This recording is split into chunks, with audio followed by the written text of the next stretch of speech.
हाँ, मेरा कोई नहीं है, मुझसे कोई बात नहीं करता। हे भगवान, क्या मैं इतना खराब हूँ? अब तो मुझे लगता है कि मैं कहीं दूर चला जाऊं। क्या करूं मैं, क्या करूं? अरे बेटा, क्या हो गया? तुम इतने परेशान क्यों हो? बताओ, क्या बात है? अरे बाबा, मैं आपको क्या बताऊं? मैं आपको मैं बहुत बेकार आदमी हूं। मुझसे कोई बात नहीं करता। मैं अकेला हूं ना, इसलिए। नहीं नहीं नहीं नहीं बेटा, तुम अकेले कहाँ हो? मैं हूं ना तुम्हारे साथ। क्या परेशानी है तुमको? मुझे बताओ, मैं तुम्हारी सारी परेशानियों का हल जरूर दूंगा। बताओ। बाबा, बाबा, मेरा कोई अच्छा दोस्त नहीं है। सारे लोग मुझसे नफरत करते हैं। वो मेरे माता पिता नहीं है ना, इसीलिए सब लोग मुझसे नफरत करते हैं। कोई मुझे पसंद नहीं करता। हाँ। ओ अच्छा, ये बात है। चलो ठीक है, मैं तुमको एक दोस्त देता हूं। क्या तुम उससे दोस्ती करोगे? हाँ, हाँ, हाँ बाबा, हाँ, मैं जरूर उससे दोस्ती करूंगा। चलो ठीक है, तुम जैसे ही इस रास्ते से होते हुए आगे जाओगे, तुम्हारा वो दोस्त वहां इंतजार कर रहा होगा। जाओ। हाँ, अच्छा, ठीक है बाबा, मैं अभी जाता हूँ। ठीक है। माधव अपने उस अनजान दोस्त को ढूंढते हुए आगे आता है, जैसे कि उस साधु ने बोला था। तभी माधव को एक कुत्ता दिखता है। अरे, यहाँ तो कोई नहीं है, लेकिन बाबा ने बोला था कि यहाँ मुझे एक दोस्त मिलेगा। अरे, तुम किसे ढूंढ रहे हो? अरे, ये कौन बोला? यहाँ तो कोई नहीं है। ये कौन बोला? किसकी आवाज है ये? अरे, मैं बोल रहा हूँ मेरे दोस्त, इधर तो देखो।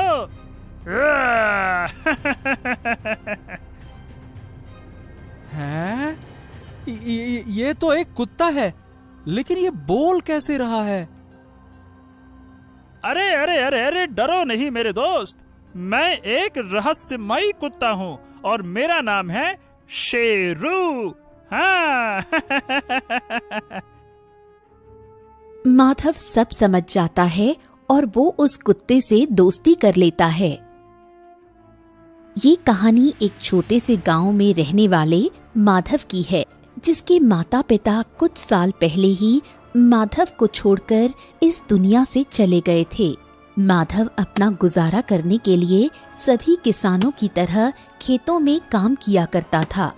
वो बहुत उदास रहता था क्योंकि उसका कोई भी दोस्त नहीं था। लेकिन अब माधव के पास एक अच्छा दोस्त आ चुका था, जिसका नाम शेरू था। अच्छा शेरू, तुम ये सारे गांव वालों के सामने एक सामान्य कुत्ते जैसे ही बोलते हो। तुम उनसे इंसानों की आवाज में बात क्यों नहीं करते हैं? अरे दोस्त, क्या बताऊं, सच में तुम्हारे पास बुद्धि नहीं है। अगर तुम्हारे गांव वालों को पता चल गया कि मैं एक बोलने वाला कुत्ता हूं ना, तो वो मुझे मार मार के मेरा भुर्ता बना देंगे, समझ लो। हाँ। अरे हाँ शेरू, ये तुमने बिल्कुल सही कहा। ये तो मैंने सोचा ही नहीं। अच्छा अच्छा अच्छा अच्छा, इसीलिए मैंने आज तक किसी को नहीं बताया कि तुम बोलते भी हो। हाँ।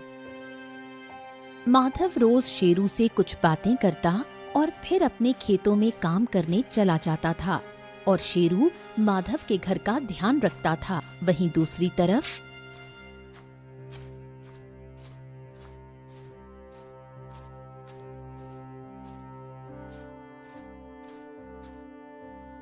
अरे महाराज, अरे महाराज, महाराज आज फिर वही हो गया जिसका डर था। महाराज, जिसका डर था, आज वही हो गया महाराज। अरे मंत्री जी शांत हो जाइए, शांत हो जाइए। बात क्या है और ये आप भागते हुए क्यों आ रहे हैं? साफ साफ बताइए क्या बात है। अरे अरे महाराज, मैं भागते हुए नहीं आऊं तो कैसे आऊं? बात ही ऐसी है। अरे मंत्री जी, आप ये पहेलियां बुझाते रहेंगे कि मुझे साफ साफ बताएंगे? आप क्यों चिंतित है? बताइए क्या बात है? आपकी बातें सुनकर तो हमें चिंता हो रही है। साफ साफ बताइए। महाराज, आज फिर हमारे खजाने में से कुछ खजाना गायब है और किसी सैनिक को भी नहीं पता कि ये सारा खजाना कहाँ गायब हो रहा है। हाँ महाराज। हाँ, क्या बात कर रहे हो? क्या आज फिर किसी ने हमारे खजाने को चुरा लिया? हो मंत्री जी, अब यह समस्या बहुत बड़ी होती जा रही है। हमें इसका समाधान जल्द से जल्द निकालना होगा। हाँ। महाराज, मैं तो बोल रहा था कि आप ये खजाने वाले घर की चाबी ये अपने पास रख लीजिए। अब तो मुझे डर लग रहा है कि कोई मुझसे ये चाबी भी न चुरा ले। फिर आप मुझे बोलेंगे कि सब मेरी वजह से हो रहा है, ये है वो है। अरे बस बस बस बस बस मंत्री जी, हमें तुम पर पूरा विश्वास है। तुम इस चाबी की सुरक्षा जरूर करोगे। चाबी अपने पास ही रखो। राजा अपने मंत्री पर पूरा भरोसा करते थे, इसलिए खजाने की चाबी मंत्री को दे दी थी। लेकिन यहाँ मामला उल्टा ही था। जैसे ही रात होती, मंत्री खजाने का ताला खोल लिया करता और इतने सारे खजाने में से थोड़ा बहुत चुरा लिया करता और अपने घर ले जाकर छुपा देता। अरे वाह वाह वाह, इतना सारा खजाना! चलो, मुझे बस उस दिन का इंतजार है जब मैं इस राजा के सारे खजाने को लेकर गांव छोड़ दूंगा।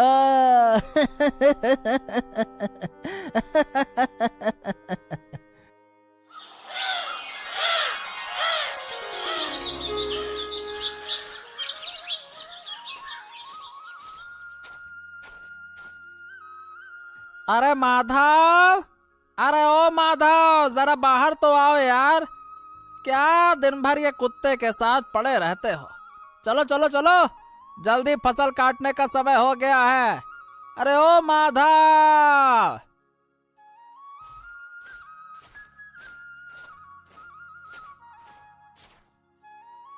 अरे अरे भाई, तुम इतनी जल्दी आ गए हैं? मैं तो अभी नहीं जाता खेत में। मैं अपने दोस्त से बात कर रहा हूँ। अरे क्या दोस्त? तुम इस कुत्ते को दोस्त बोल रहे हो? हाँ, अरे ये कुत्ता ऐसे ही घूमते रहते हैं यहाँ वहाँ। गांव में देखो तो सही। क्या तुम भी इसे अपने घर में पाल के बैठे हो? कोई कुत्ता पालता है क्या? बड़े आए। अरे भाई भाई, ए, तुम जरा इसके बारे में ठीक से बोला करो। और हाँ, इसका नाम शेरू है, तो अब से इसके नाम से ही बोलना है इसे। कुत्ता वुत्ता नहीं, सीधा शेरू बोलने का इसको। क्या?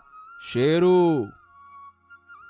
अब हाँ हाँ हाँ हाँ भाई, शेरू बोलूंगा, इसे कुत्ता नहीं बोलूंगा।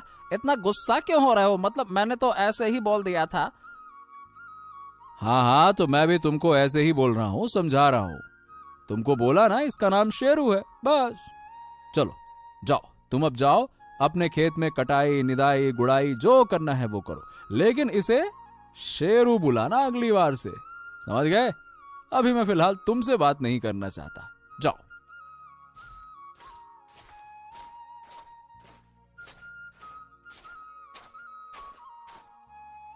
अरे दोस्त, तुमने मेरे लिए उसको क्यों भगा दिया? अरे शेरू, कैसे नहीं भगाता? तूने देखा ना तेरे बारे में वो क्या क्या बोल रहा था। ऐसे ही भटकते रहते हैं कुत्ते, यहां वहां आवारा की तरह, ऐसी बातें कर रहा था, बता। अरे तो उसमें उसकी क्या गलती है?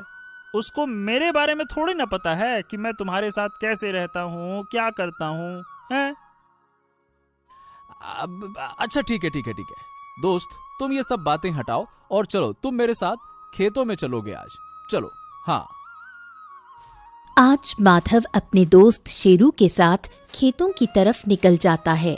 खेतों में जाने के बाद माधव अपने काम में लग जाता है और शेरू भी उसके काम में उसका हाथ बटाता है। थोड़ी देर बाद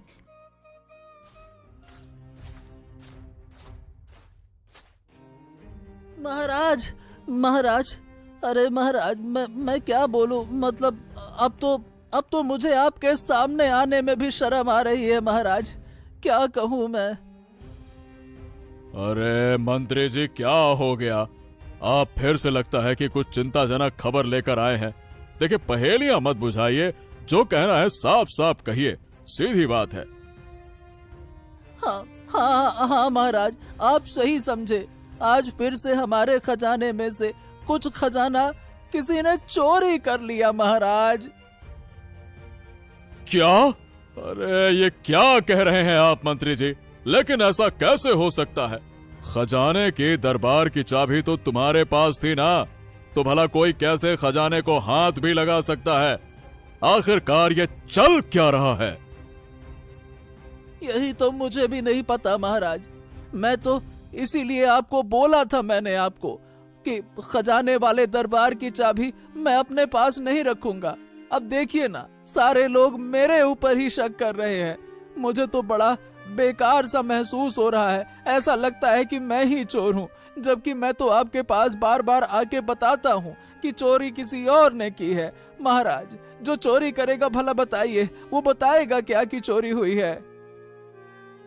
अरे नहीं नहीं नहीं मंत्री जी, आप शांत हो जाइए। आपके ऊपर कोई शक नहीं कर सकता। मुझे तुम्हारे ऊपर पूरा भरोसा है, इसीलिए तो मैंने आपको ही खजाने वाले घर की चाबी दी हुई है। लेकिन हमें इस चोर को जल्द से जल्द पकड़ना होगा। हाँ महाराज, आप सही बोल रहे हैं। लेकिन महाराज, वो क्या है ना कि आज मेरी तबीयत थोड़ा खराब लग रही है, इसीलिए मैं घर जाकर थोड़ी आराम करना चाहता हूँ। आपकी इजाजत हो तो मैं जाऊं? हाँ हाँ, ठीक है ठीक है ठीक है मंत्री, तुम जा सकते हो। तब तक हम सोचते हैं कि उस चोर को पकड़ा कैसे जाए। मंत्री राजा से इजाजत लेकर वहां से चला जाता है। जैसे ही मंत्री जाता है, राजा को ये पता चल जाता है कि इस दरबार के अंदर से ही कोई है जो खजाने की चोरी कर रहा है। तभी राजा ने अपने एक सिपाही से पूरे गांव में एक घोषणा करवाने की सोची।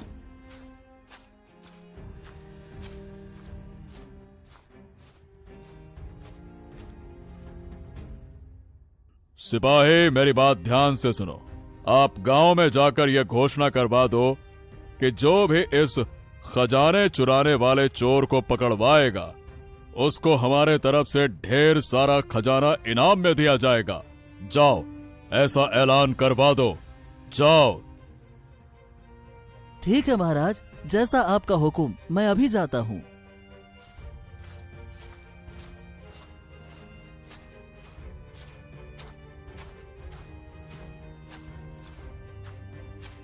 सिपाही जल्दी ही गांव में जाता है। जैसे ही वो गांव की तरफ जाता है, उसको रास्ते में ही माधव और उसका दोस्त शेरू मिल जाते हैं। अरे अरे अरे अरे अरे सिपाही जी, आज आप गांव में?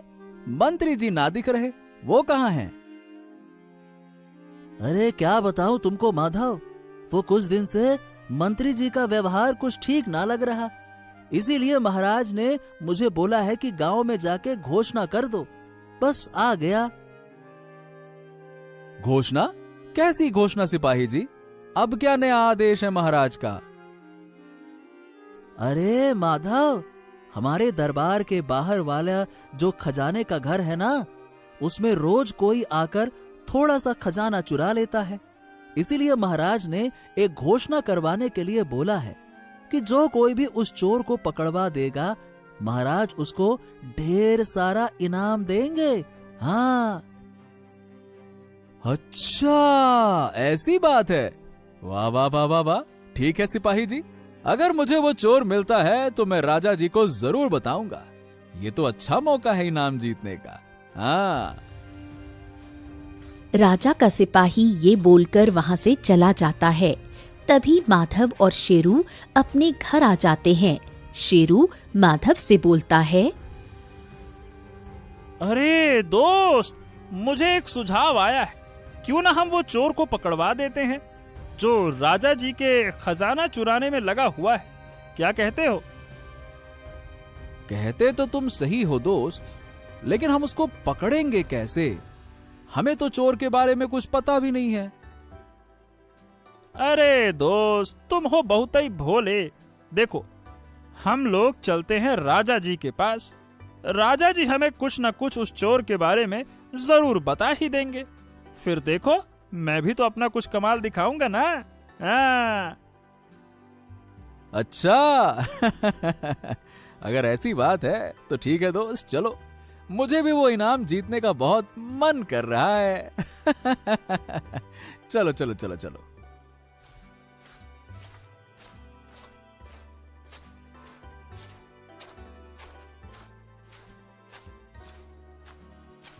तभी माधव और शेरू दोनों राजा के दरबार पहुंचते हैं।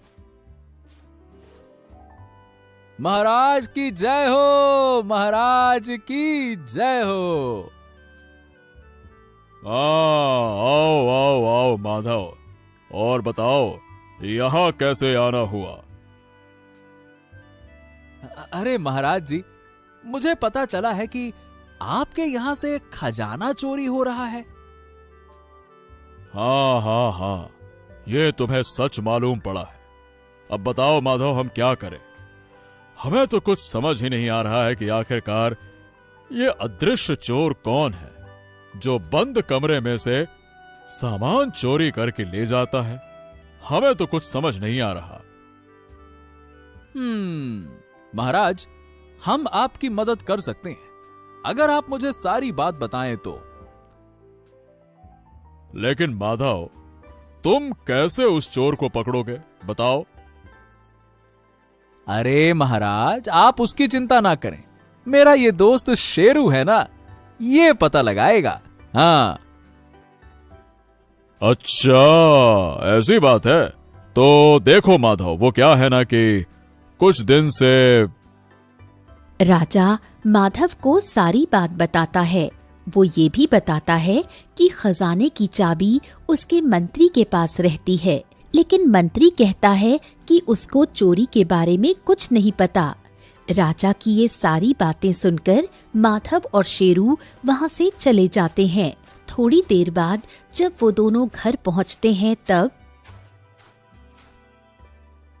अरे शेरू, हम राजा जी से ये तो बोल के आ गए कि हम उस चोर को पकड़वा देंगे, लेकिन सवाल ये है भाई कि हम ये काम करेंगे कैसे?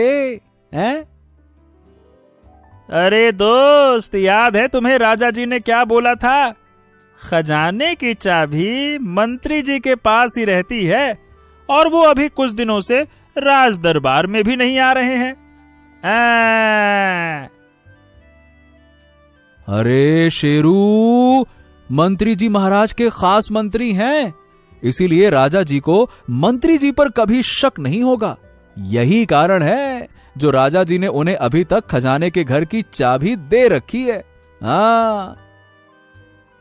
अरे पर दोस्त, राजा जी उस पर शक नहीं कर सकते, लेकिन हम तो कर सकते हैं ना। अब तुम देखो मैं कैसे उस चोर को पकड़वाता हूं। देखो दोस्त, मैं ना रात को उस मंत्री के घर में छिप कर जाऊंगा, और अगर मंत्री घर पे नहीं हुआ तो हमें समझ जाना चाहिए कि मंत्री ही खजाने की चोरी करता है। रात हो चुकी थी, सारे गांव वाले सो चुके थे। तभी शेरू अकेले ही मंत्री के देख लेता है। अरे ये क्या, मेरा शक सही निकला। ये तो मंत्री ही है जो रात को खजाने की चोरी करता है। और ये देखो, इसने चोरी करके इतना सारा खजाना अपने घर के अंदर छुपा रखा है। मुझे बहुत गुस्सा आ रहा है इस पर। जैसे ही शेरू को मंत्री के सच के बारे में पता चलता है, वो जल्दी से जाकर माधव को बताता है मंत्री का पूरा सच। थोड़े समय बाद सुबह होती है और माधव निकल जाता है शेरू के साथ राजा को सारी बात बताने। राजा को जैसे ही सारी बात पता चलती है, वो गुस्से में मंत्री के घर पहुंच जाता है। अरे मंत्री जी, जरा बाहर आना। कहाँ हो? मंत्री जी, बाहर तो आओ। अरे देखूं जरा तुम्हारी तबीयत ठीक हुई कि नहीं। अरे ये तो महाराज की आवाज लग रही है, लेकिन आज महाराज मेरे घर के पास। अरे हाय हाय हाय हाय, एक मिनट रुको भाई, ये महाराज।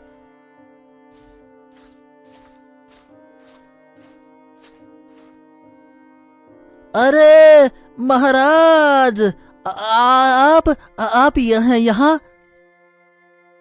अरे हमें तो आना ही था। अरे तुमने काम ही ऐसा किया है।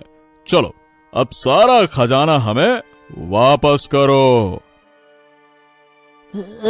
आप ये क्या बोल रहे हैं महाराज जी? मुझे कुछ समझ नहीं आ रहा है। और खजाना मेरे पास कैसे आएगा? कौन सा खजाना मुझे वापस करना है? मैं समझ नहीं पा रहा। कोई बात नहीं, कोई बात नहीं। थोड़ा समझने में तुम्हें अब समस्या होगी ही होगी। देखो, मैं साफ साफ स्पष्ट तौर पे कहता हूं कि अब बातें घुमाना बंद करो। हमें सब कुछ पता चल गया है। तुम ही वो व्यक्ति हो जिसने हमसे बगैर पूछे खजाने को हाथ लगाया, और हाथ क्या लगाया, अपने हाथों से उठा के चोरी किया है। नहीं महाराज, आपको कोई गलत फहमी हुई है। मैंने कोई खजाना नहीं चुराया है महाराज, ये गलत आरोप है। तभी राजा ने अपने सिपाही को मंत्री के घर के अंदर भेज दिया और राजा के सिपाही मंत्री के द्वारा चुराए हुए खजाने को बाहर ले आते हैं। अब मंत्री की सारी असलियत राजा के सामने आ चुकी थी। तभी राजा ने मंत्री को 2 थप्पड़ जड़ दिए और बोला, अरे मंत्री जी, तुम्हारे ऊपर मैंने भरोसा करके बहुत बड़ी गलती कर दी।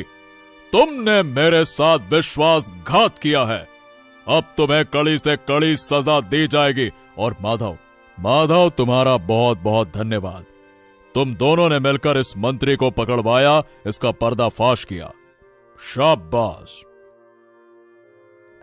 अरे नहीं महाराज, मैंने नहीं, सिर्फ शेरू ने, जो अपनी चालाकी से रात को मंत्री जी के घर गया, निगरानी रखी।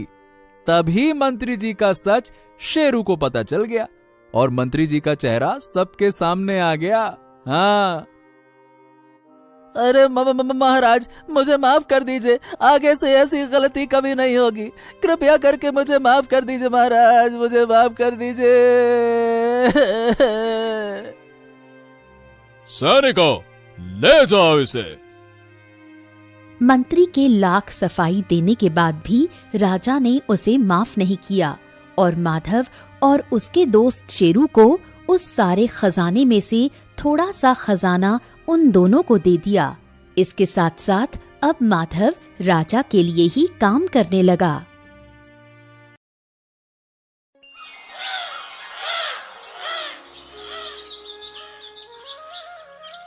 मुकेश, इस बार ठंड बहुत ज्यादा पड़ रही है। क्या होगा हमारा? कैसे होगा गुजारा? मैं भला चिंता कैसे ना करूं मुकेश। आप देखो, लकड़ियां भी बहुत कम बची हैं। आज जलाने भर बस। अगर लकड़ियां भी खत्म हो गई तो फिर हमारा क्या होगा? अरे शांति, तू चिंता मत कर, मैं सब कुछ देख लूंगा। लेकिन एक बात तो माननी पड़ेगी, इस साल ठंड बहुत ही ज्यादा है। चलो मैं एक काम करता हूँ कि खेत में काम जल्दी कर लेता हूँ रात होने से पहले, है ना? मैं भला चिंता कैसे ना करूं मुकेश। आप देखो, लकड़ियां भी बहुत कम बची हैं। आज जलाने भर बस। अगर लकड़ियां भी खत्म हो गई तो फिर हमारा क्या होगा? हाँ, ये बात तो सही कही तुमने शांति, कि अगर हमारे पास थोड़ा पैसे ज्यादा होते तो हम लकड़ियां खरीद लेते। और अब इस कड़ाके की ठंड में जंगल जाकर लकड़ियां इकट्ठी करनी होंगी। चलो जाता हूं, अब क्या करें। इतना बोलकर मुकेश इस खतरनाक ठंड में घर से बाहर निकल जाता है। ठंड इतनी तेज पड़ रही होती है कि गांव के सारे लोग अपने अपने घर में होते हैं। ठंड के कारण धूप भी नहीं निकली थी। कैसे भी करके मुकेश अपने खेत के पास पहुंचता है।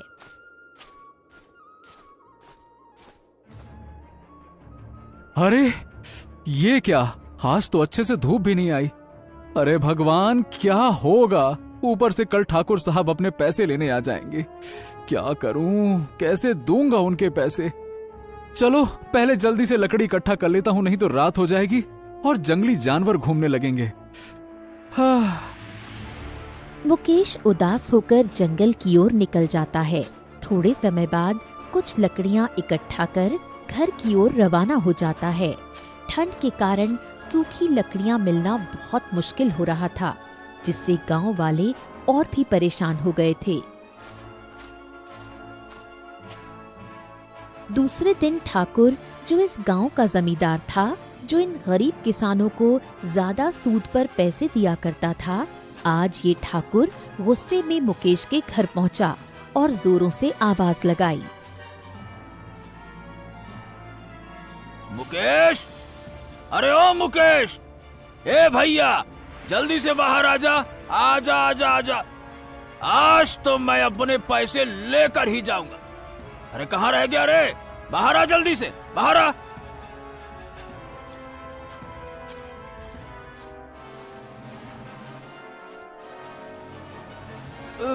अरे ठाकुर साहब, आप यहाँ और इतने गुस्से में लग रहे हैं आप। क्या बात है? क्या बात है? अरे गुस्सा तो होऊंगा ना, मेरे पैसे जो तुमने अभी तक नहीं दिए। बात करता है क्या बात है? चल ठीक है, ला जल्दी से मेरे पैसे वापस कर। 2 महीने बीत गए, तूने बोला था कि 1 महीने में वापस कर देंगे। अब निकाल भैया जल्दी से पैसे निकाल। ठाकुर साहब, अभी तो मेरे पास पैसे नहीं है। मैं कहाँ से पैसे दूं? कृपया करके एक बार, बस एक बार, 1 हफ्ते का समय और दे दीजिए। 1 सप्ताह के बाद मैं आपके पैसे लौटा दूंगा। इस बार मैं वादा करता हूँ, बिल्कुल देर नहीं करूंगा, लौटा दूंगा। हाँ। ठाकुर मानने वालों में से कहा था, लेकिन मुकेश का मासूम चेहरा देखकर ठाकुर 1 हफ्ते का समय देने के लिए मान गया। ठीक है ठीक है, अब इतनी विनती कर रहा है तो एक आखिरी मौका दे देता हूँ। लेकिन याद रखना, 1 सप्ताह के अंदर अगर पैसे नहीं मिले ना, तो अपनी जमीन भूल जाना। मैं तेरी जमीन वापस ले लूंगा, याद रखना तू। चल। ये बोलकर ठाकुर वहाँ से चला जाता है। मुकेश और भी उदास हो गया। ठंड से बचने के लिए एकमात्र सहारा लकड़ियां थीं, जो जंगल से लाना और मुश्किल होता जा रहा था। मुकेश घर से बाहर निकलता है लकड़ियां इकट्ठी करने। तभी रास्ते में उसका दोस्त गौतम मिल जाता है। और भाई मुकेश, क्या हाल चाल है? अरे अरे भाई, इतनी ठंड में कहाँ चल दिए? अरे गौतम भाई, तुमको तो पता ही है कि मेरे पास उतने पैसे हैं नहीं कि मैं बाजार जाकर तुम्हारे जैसे लकड़ियां खरीद सकूं। इसीलिए जा रहा हूं जंगल में, कुछ सूखी लकड़ियां मिल जाती तो भाई मेरा भी कुछ काम हो जाता। ठंड तो बहुत कड़ाके की पड़ रही है, क्या कहें। हाँ मुकेश भाई, ये बात तो तुमने बिल्कुल सही बोला। अरे गांव के सभी लोगों का यही हाल है। अरे क्या करें, अरे इतनी ठंड में तो बाहर निकलना भी मुश्किल हो रहा है। क्या होगा हमारा, भगवान ही जाने। इतनी बात कर मुकेश जंगल की तरफ निकल जाता है। थोड़ी देर बाद मुकेश जंगल में लकड़ियां इकट्ठी कर ही रहा होता है कि अचानक उसे एक छोटा सा बच्चा रोता हुआ दिखाई दिया। बच्चा अकेला था, ठंड से कांप रहा था। मुकेश उसके पास गया और जाकर बोला, अरे अरे अरे अरे, इतनी ठंड में तुम इस जंगल में क्या कर रहे हो? और तुम्हारे माता पिता कहाँ हैं? तुमको ठंड नहीं लग रही?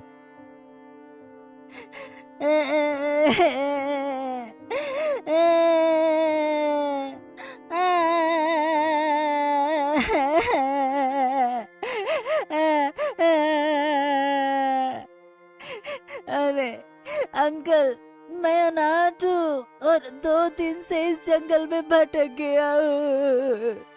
अगर आपके पास थोड़ा खाना हो तो दे दीजिए, कृपा कर दीजिए, मैं भूखा हूँ।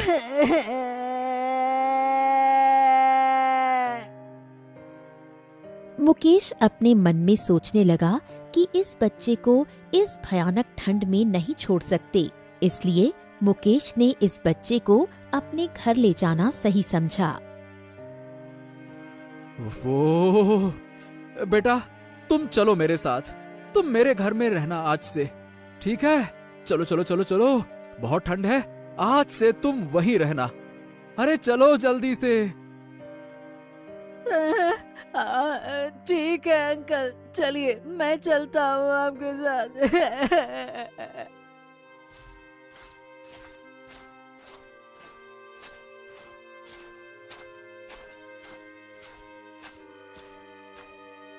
शांति पहले तो चिंतित हुई, लेकिन बच्चे की मासूमियत देखकर उसका दिल भी पिघल गया। उन्होंने बच्चे को अपना ही समझ लिया और उसका नाम रखा शक्ति। शक्ति बहुत ही समझदार बच्चा था। वो घर के कामों में भी मदद करता था और खेत पर भी मुकेश का हाथ बटाता था। कुछ दिन बीतने के बाद, अजी सुनिए, हम लोगों ने शक्ति को अपने साथ तो रख लिया, लेकिन अभी हमारे पास उतने पैसे नहीं हैं कि हम लोग उसकी सारी जरूरतें पूरी कर सके। हाँ शांति, ये बात तो तुम सही बोल रही हो, लेकिन पता है ये बच्चा ना बहुत तेज और समझदार है। अरे जब से ये मेरे साथ खेत में काम करने लगा है, बाप रे बाप, मैं तो देखता हूँ ये बहुत मेहनती है और बहुत दिल से काम करता है। हाँ, और भाग्यवान। मुझे लगता है कि इस लड़के में कुछ ना कुछ तो खास है। हाँ अंकल, क्या आज हम लोग काम करने नहीं जाएंगे? अरे तुम्हें कितनी बार कहा है, अब से हम तुम्हारे मम्मी और पापा जैसे हैं, तो तुम हमें मम्मी और पापा ही बुलाया करो, समझे? हाँ ठीक है मम्मी, जैसा आप बोलो। अरे बेटा शक्ति, आज तुम्हें कोई काम नहीं करना है। अरे आज ठंड बहुत पड़ रही है, मैं बस लकड़ियां लेकर आता हूँ। तुम दोनों जो लकड़ियां अभी जल रही हैं, उसी के पास बैठो, बढ़िया से आग तापो, है ना? मैं और लकड़ियां लेकर आता हूँ। और फिर हर रोज की तरह मुकेश जंगल में चला जाता है लकड़ियां लाने। अगले दिन 1 हफ्ता पूरा हो गया था और अब ठाकुर मुकेश के घर पहुंच गया अपने पैसे लेने। अरे मुकेश, अरे ओ मुकेश बा, मुकेश, अरे जल्दी से बाहर आ, अरे बाहर आ, मुझे मेरे पैसे वापस कर। कहाँ है मुकेश? बाहर आ।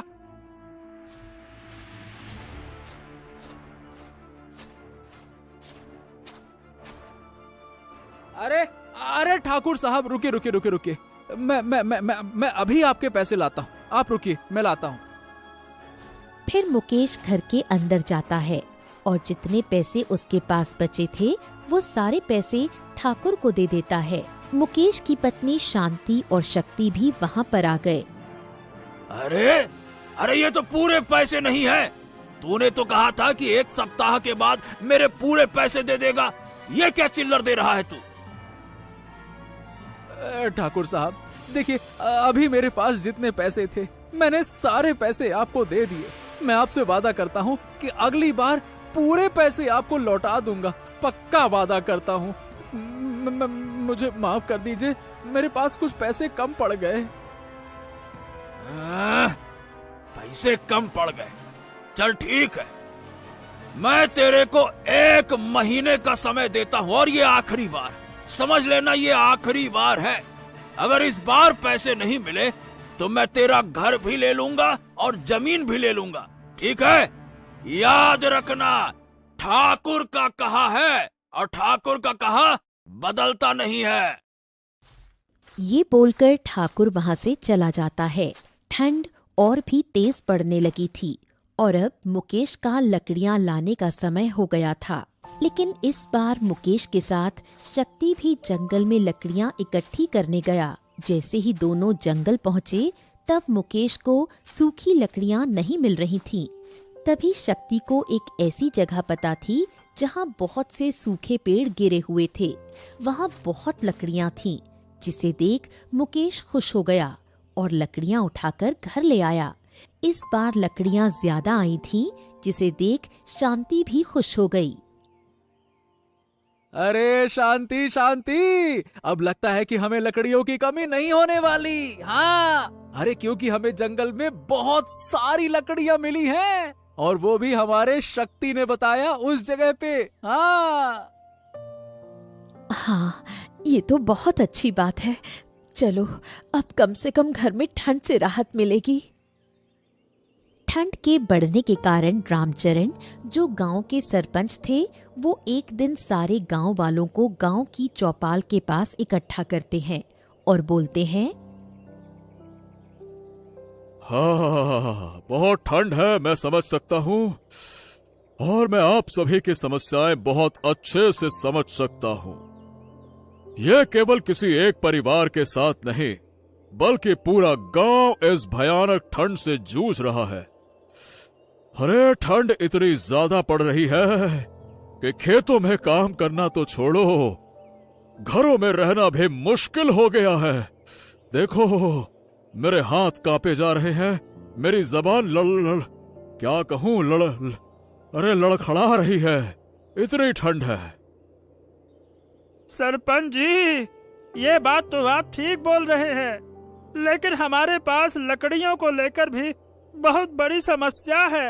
हमारे गांव में उतनी लकड़ियां नहीं है कि हम इस ठंड में अपना गुजारा कर पाएं, और दूसरे गांव के लोग बहुत महंगे दामों पर लकड़ियां बेच रहे हैं और हमें मजबूरन उनसे महंगी महंगी लकड़ियां लेनी पड़ती हैं। क्या करें, इस ठंड से बचाव के लिए कुछ न कुछ तो करना पड़ेगा। देखो भाई, मैं इस लकड़ियों के समस्या पर दूसरे गांव के मुखिया से बात कर रहा हूं। जैसे ही कोई समाधान निकलता है, मैं आप लोगों को जल्द ही बताऊंगा। अरे लेकिन सरपंच जी, इसमें तो ज्यादा दिन का समय लगेगा। तब तक इन गरीब किसानों का क्या होगा जिनके पास कुछ ही पैसे बचे हैं लकड़ियां खरीदने के लिए? बताइए भला। देखो, मेरी बात ध्यान से सुनो। इस मुश्किल घड़ी में हम सबको एक दूसरे का साथ देना होगा। मैं इस गांव के सभी अमीर भाइयों को बोलूंगा कि जो लोग कुछ सहायता कर पाए, हमारे किसान भाइयों का सहायता करिए। सरपंच की बात सुनकर गांव वालों को थोड़ी राहत मिली, लेकिन अभी भी लकड़ियों की समस्या थी और जोरदार ठंड से लोग अपने अपने घरों में ही रहना पसंद कर रहे थे। लेकिन दूसरी ओर मुकेश और शक्ति जंगल की ओर रवाना हो गए लकड़ियां इकट्ठी करने। इस बार मुकेश और शक्ति उसी जगह पर गए जो शक्ति ने दिखाई थी और उन्हें बहुत सारी सूखी लकड़ियां मिली। लगता है भगवान ने हमारी सुन ली है। कुछ दिन से आप लोग बहुत लकड़ियां लेकर आ गए हैं। अब हमारे पास 10 से 15 दिनों की लकड़ियां हो गई हैं। तभी शक्ति के मन में एक बात आती है और वो मुकेश को बोलता है, बाबा, हमारे पास बहुत लकड़ियां हो गई हैं और जंगल में वो जगह भी कोई नहीं जानता, क्योंकि सब वहाँ जाने से डरते हैं जंगली जानवर के कारण। हाँ, क्यों न हम वो सारी लकड़ियां हमारे गांव वालों को बहुत ही कम दामों पर बेचने लगे। इससे हमारे घर में भी बहुत सारे पैसे आएंगे और गांव वालों को भी बाहर से लकड़ियां नहीं खरीदने पड़ेंगी। क्या कहते हैं बाबा? अरे वाह शक्ति, वाह वाह वाह वाह, ये तो तुमने बहुत अच्छी बात कही। चलो, कल से ही हम लोग वो लकड़ियां गांव में बेचना चालू कर देते हैं। हाँ। शांति मुकेश और शक्ति की बातों को सुनकर बहुत खुश हुई और मन में सोचने लगी कि शायद यहाँ से उनकी जिंदगी अच्छी होगी। और ठीक ऐसा ही हुआ। मुकेश और शक्ति रोज जंगल जाते और लकड़ियां इकट्ठी कर ले आते। उसके बाद गांव में घूम घूम कर बेचा करते। शुरुआत में मुकेश और शक्ति को काफी मुसीबतों का सामना करना पड़ रहा था, लेकिन उन्होंने हार नहीं मानी। अरे शांति शांति शांति, शक्ति का सुझाव बहुत काम का निकला। हाँ, अरे इससे हमारी बहुत मदद हो रही है। देखो, अभी कुछ लोग ही हमारी लकड़ियां खरीद रहे हैं, लेकिन तुम देखना धीरे धीरे सब लोग हमारी लकड़ियां खरीदने लगेंगे। हाँ हाँ बाबा, और कल से हम लोग और सारी लकड़ियाँ लेकर आएंगे और भी ज्यादा लकड़ियाँ बेचेंगे। हाँ चला जा, अब खाना खा ले। मैंने तेरे लिए स्वादिष्ट खाना पकाया है। अच्छा मम्मी, चलो ना जल्दी से, बहुत भूख लगी है, कुछ खाने को दे दो। इसी तरह कुछ दिन बीत जाते हैं और अब पूरे गांव वालों को पता चल जाता है कि इस गांव में सबसे कम दाम में मुकेश ही लकड़ियां बेचता है। कम दाम की वजह से मुकेश की लकड़ियों की खूब बिक्री होने लगी, जिससे गरीब किसान भी अब मुकेश से ही लकड़ियां लेने लगे। एक दिन मुकेश और शक्ति लकड़ियां बेचकर घर लौट रहे थे, तभी उन्हें मुकेश का दोस्त गौतम मिल जाता है। अरे मुकेश भैया, तुम्हारी लकड़ियाँ तो पूरे गांव में बिक रही हैं। यार तुम तो बहुत अच्छे विक्रेता बन गए हो।